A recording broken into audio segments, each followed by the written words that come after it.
अस्सलाम वालेकुम व्यूअर्स, कैसे हैं आप सब। उम्मीद है कि आप सब ठीक ठाक होंगे। तो हमारी दुआ है कि हमारे देखने वाले जहाँ भी रहें खुश रहें आबाद रहें। तो इसी ने एक दुआ के साथ आज का व्लॉग स्टार्ट करती हूँ। ये दोपहर का लंच मैं तैयार कर रही हूँ बच्चों के लिए। तो बच्चे तो मदरसे चले गए थे दूध पी के, क्योंकि उन लोगों ने आज चिप्स खाई थी तो वो स्कूल से भी खा के आए थे। तो कह रहे थे कि हम लोगों ने लेट खाना है खाना। तो मैंने सोचा क्यों कि इनको भेज देती हूँ दूध पिला के, तो फिर जब तक आएंगे तो खाना भी तैयार कर लूँगी।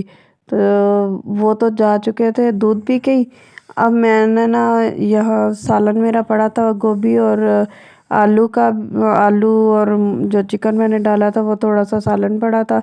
तो क्योंकि इब्राहिम ना नखरे करता है सालन खाने पे, वो कह रहा था कि ताज़ा सालन और बनाओ कोई, तो फिर मैं खाऊंगा, दाल चावल बनाओ। मैंने कहा इतने टाइम में दाल चावल तैयार नहीं होगी और फिर इन लोगों ने मदरसे भी जाना है। फिर मैंने जल्दी से, मेरे जहन में बस ऐसे ही आइडिया आया। सालन को मैंने इस तरह किया है कि थोड़ा सा मैश किया है अच्छी तरह, उसमें से जो हड्डी या कोई चीज़ थी इस तरह की कि वो नहीं दांतों के नीचे आने वाली, वो मैंने निकाल के हड्डी या कोई सख्त सी बोटी वगैरह वो निकाल ली है एक साइड पे। और उसके बाद इसको सारा को ना मैंने ऐसे ही मसल लिया हाथों के साथ ही गोभी को। और हाथों के साथ मसलते हुए मुझे महसूस हुआ था कि ये ना थोड़ा ज़्यादा ही ढीला ढीला मसाला है। तो इसमें मैंने क्या किया कि मेरे ऐसे आइडिया ही आया मेरे जहन में, मैंने इसमें डाल दिया वो बेसन। तो यहाँ जी मैंने दो छोटी छोटी रोटियां बेल के ना उसके अंदर थोड़ा सा मसाला डाला है नॉर्मल सा, इतना ज़्यादा भी नहीं डाला और इतना कम भी नहीं डाला। और इसको अच्छी तरह से मैं साइडों से ना दबा दबा के बंद कर दूँगी, ताकि मसाला जब मैं रोटी ऐसे बेलूँ ना तो बाहर ना निकले। तो बस इतनी रोटी मैंने बेलने के साथ कर ली थी तैयार। तो आगे जो रोटी बड़ी करनी है इससे ज़्यादा, वो हाथों पे ही मैं करूँगी, क्योंकि मैंने बेलने के साथ ये मसाले वाली रोटी कभी की नहीं है। तो इस वजह से मैं हाथों के साथ ही करती हूँ। और आप यकीन माने कि रोटी में से मसाला कब इस तरीके से डालने से कभी भी मसाला नहीं निकलेगा। आपने ये मेरी रोटी चेक करें, कहीं से भी मसाला भी नहीं निकल रहा और रोटी फटी भी नहीं है। इसी तरीके से अगर करें तो मेरा तरीका फ़ॉलो कीजिएगा। और फिर मुझे कमेंट्स में बताइएगा कि किस तरह की रोटियां आप लोगों ने बनाई, ताकि मुझे भी पता चले कि अगर मैं आप लोगों को ये चीज़ दिखाती हूँ या बताती हूँ तो कोई मुझे फॉलो भी करता है। तो जी अगर आप मेरे चैनल पर न्यू है तो मेरे चैनल को सब्सक्राइब करें, लाइक करें, शेयर करें और बेल आइकन को दबाना बिल्कुल मत भूलिएगा, ताकि आने वाली हर वीडियो आप तक सबसे पहले पहुंचे। और अच्छे अच्छे कमेंट्स किया करें, बहुत खुशी होती है जब आप लोगों के कमेंट्स में पढ़ती हूँ।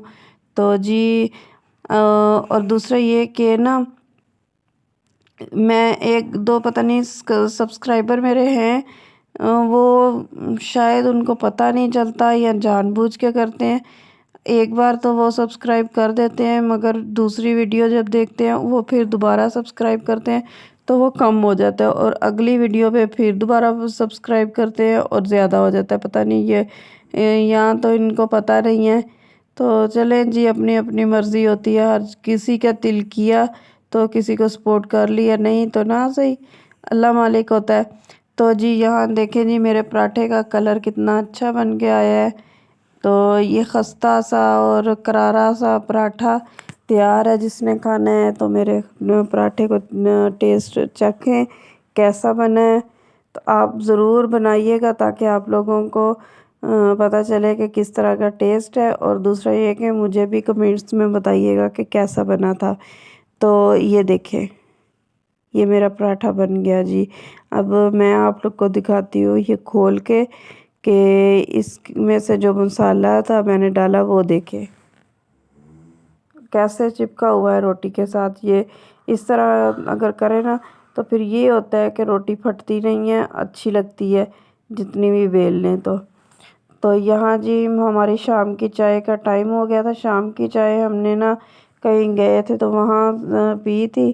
तो ये देखें जी, ये कोयटा कोयटा की चाय है।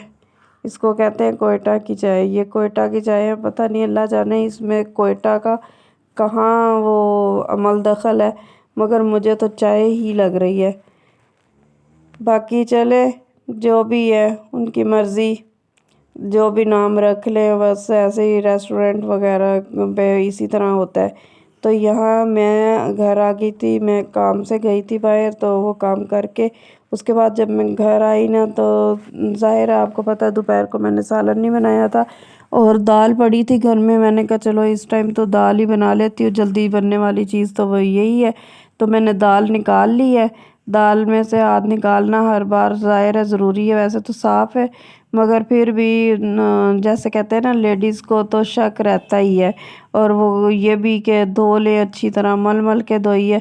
और मल के धोने से भी उसका कलर इतना ज़्यादा उतरा हुआ है, पता नहीं क्या कलर देते हैं, अभी येलो कलर का करके रख देते हैं दाल को। और यहाँ मैंने मसाला आसान रेसिपी है, हर कोई बनाता है, तो मैंने इसलिए शेयर करना मुनासिब नहीं समझी।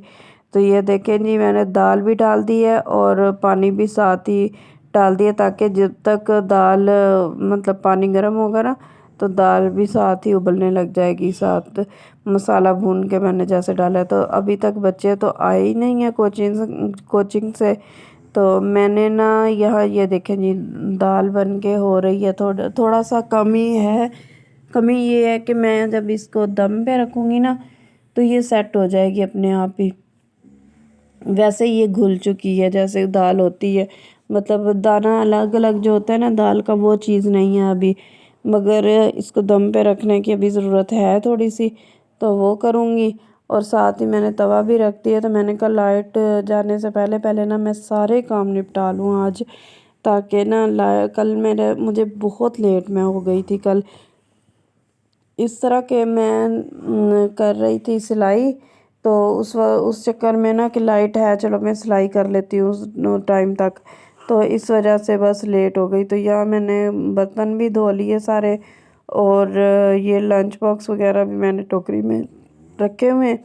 तो जी जब जैसे कहते हैं कि सूखेंगे तो फिर मैं करूँगी। और आटा मैंने निकाल लिया है, अब रोटी बनाती हूँ, देखती हूँ इब्राहिम लोगों ने अभी खानी है या थोड़ी देर बाद खानी है, पहले तो उनसे पूछूंगी। ये देखे इतना सा काम करते करते मुझे तकरीबन 8 का टाइम हो गया है।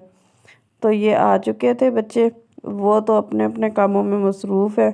तो बच्चों को मैं पूछ रही थी कि क्या क्या आपने क्या करना है, खाना कब खाना है।